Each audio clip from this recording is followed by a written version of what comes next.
لیکن ان پر پابندی مت لگائیں کہ آپ نے آج روزہ رکھا ہے آپ کھا نہیں سکتے پی نہیں سکتے.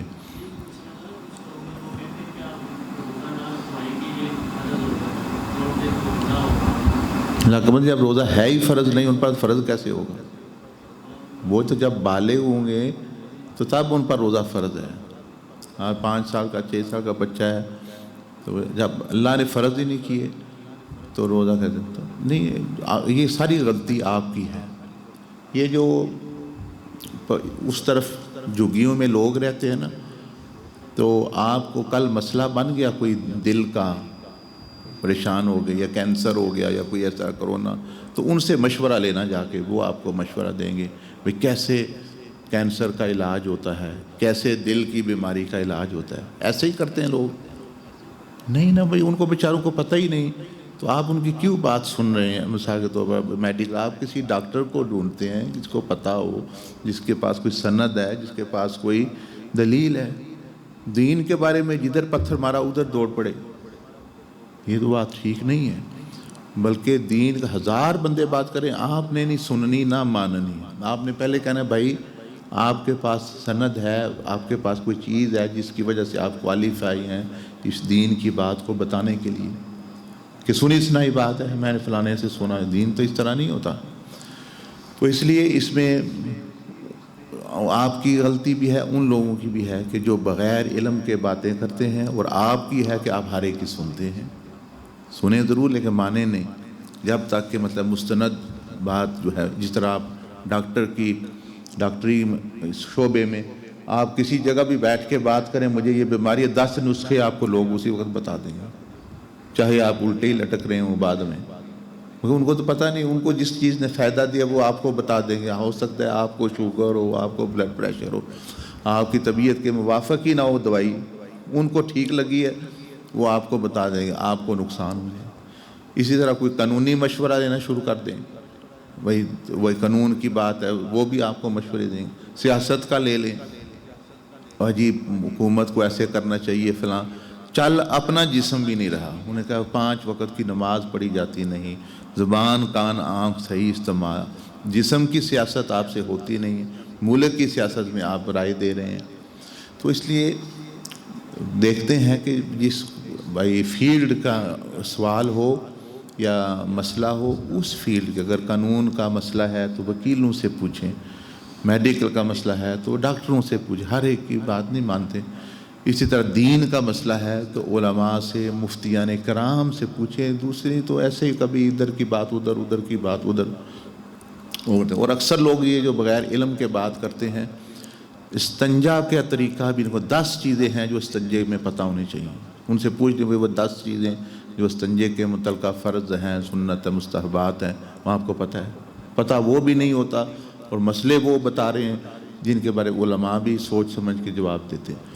تو اس لیے جو ہے یہ سب کے لیے یہ نصیحت بھی ہے کہ ہر ایک کی بات نہیں رہی بھائی انہوں نے کہا بچوں کو روزہ رکھا دیں اور جو ہے فرض ہو گیا ان پر اور ان کا تنا تو وہ بیچارے کوئی بے ہوش ہو گئے کسی کا مر گیا تو یہ ان کے ذمہ قتل لکھا جائے گا. یہ جو اس طرح کی بات کرتے ہیں تو اس لیے جو ہے ان کو رکھائیں ضرور وہ روزہ رکھیں وہ فرض نہیں ہے نفلی ہے. اور ان کے لیے جو ہے وہ پورا کرنا وہ ضروری نہیں. وہ آدھار ان کے رکھ لیں 12 بجے تک رکھ لیں 1 بجے تک رکھ لیں اس طرح کی بات.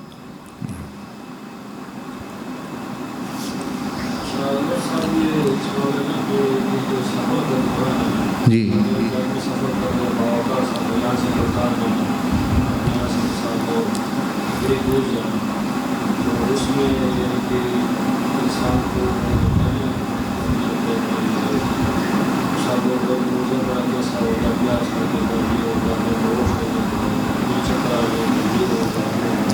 تشویش ہوتی ہے اس تشویش کے بارے میں کیا ہے کہ وہ آدمی ہو سکتا ہے بیمار ہو جائے.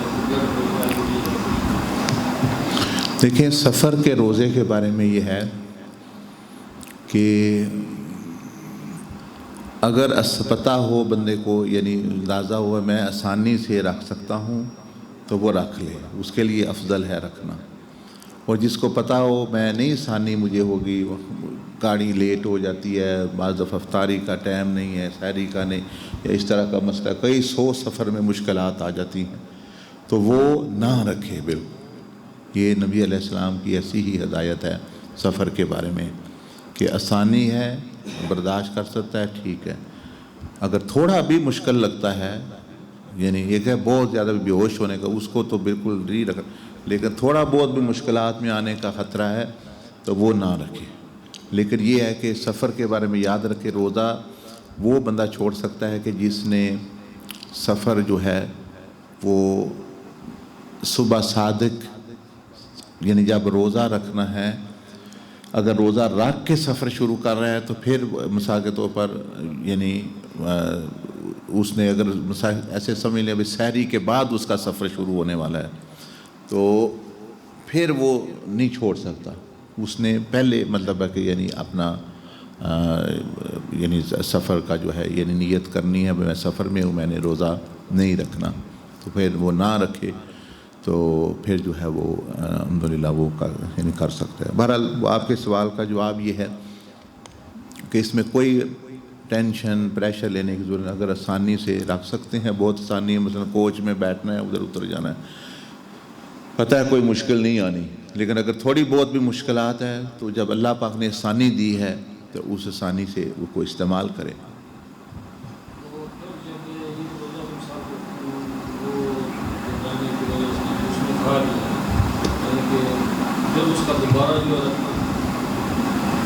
وہ جب روزے ختم ہو جائیں گے نا تو وہ اس وقت قضا رکھے گا، جی ہاں، اس پر کوئی کفارہ نہیں ہے، یعنی یا کوئی جرمانہ نہیں ہے، اور جب روزے ختم ہو جائے عید کے بعد وہ پہلے یہ رکھ لے، اس کو پھر وہ جو 6 روزے رکھتے ہیں ان میں ان قضا کی نیت کر لے، اس کا بھی ثواب ملے گا اور جو ہے یہ قضا بھی ادا ہو جائے گا۔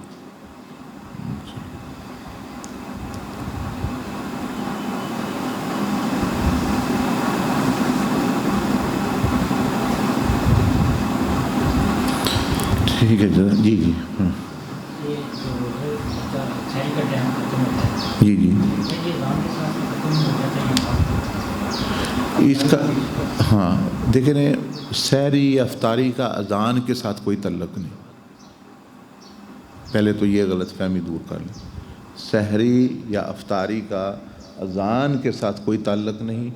اذان لوگ اپنی اپنی سہولت سے دیتے ہیں، کوئی 10 منٹ بعد دے دیتا ہے، کوئی 10 مثال کے طور پر، اس کا تعلق ہے یعنی افطاری کا تو غروب آفتاب سے ہے اور سحری کا صبح صادق سے ہے۔ اذانیں ہو رہی کوئی غلط فہمی سے پہلے دے رہے ہیں کوئی بات، لیکن آپ نے دیکھنا ہے یہ جو ٹائم ٹیبل ہم نے یہ ادھر چھاپا ہوا ہے وہ ہے ادھر نا ادھر پڑا ہوا، ادھر پڑا ہوا ہے ادھر کافی پڑے تھے ادھر، جی ہاں، وہ جو ٹائم ٹیبل ہر علاقے کے اپنے اپنے ہوتے ہیں، تو یعنی تھوڑا بہت 2-4 منٹ کا فرق ہوتا ہے، تو اس میں جو ہے وہ جو لکھا ہوتا ہے اس حساب سے آپ نے بند کرنا ہے، چاہے اذانیں ہو جائیں چاہے نہ ہوں جو ہے۔ تو آپ مثلاً اس پہ یہ لکھا ہے اب آج مثال کے طور پر جمعرات ہے تو 4:07 یہ تو اب 4:07 پہ جو ہے روزہ بندوں کا کوئی لوگ آپ پہلے اذان دینے شروع کر دیتے ہیں، کبھی جو ہے وہ بعد میں دے دیتے ہیں، کوئی نماز بعد میں پڑھتے ہیں، تو اس کا نہیں اعتبار اس ٹائم کا ہوتا ہے، صبح صادق کب طلوع ہوتی ہے، اور اسی طرح جو ہے غروب میں جو ہے سورج کب غروب ہوتا ہے۔